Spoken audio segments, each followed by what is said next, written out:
આ જાહેરનામા પછી માનનીય ધારાસભ્યશ્રીનું ખેતર એને થઈ જાય છે. પહેલી નોટિસની અંદર માનનીય ધારાસભ્યશ્રીનું એમાં નામ આવે છે.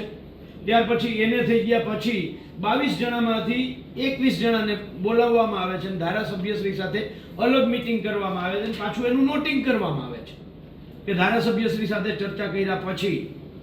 આ સુરેન્દ્રનગર કલેક્ટરની વાત કરું છું એટલે તમે વધારે ટેન્શન ના લ્યો, બરાબર છે. એ ચર્ચા કર્યા પછી બરાબર છે એના ખેતરમાંથી આ થાંભલો જે અહીંયા ધારાસભ્યનું ખેતર આવતું હતું ત્યાંથી આખી બી લાઈનની પથારી ફેરવી દે છે.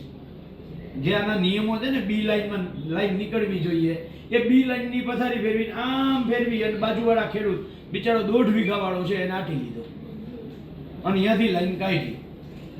હવે મારો સવાલ આપને એ છે કે અહીંયા ધારાસભ્ય હતા એટલે એના ખેતરમાં લાઈન પડી છે. અહીંયા ભાણજીભાઈ સામાન્ય માણસ છે, એના ખેતરમાં લાઈન ફરશે કે નહીં?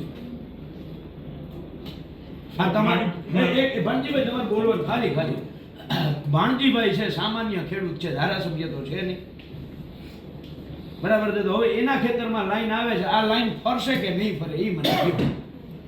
જો રાજ્ય સરકારના નિયમો સરખા હોય, માનનીય કલેક્ટર શ્રી, અમે તમને સરકાર જ સમજીએ છીએ, તો સુરેન્દ્રનગરમાં કાયદો અલગ ધારાસભ્ય માટે અને મારા ભાણજીભાઈ માટે અલગ કાયદો શું કામ?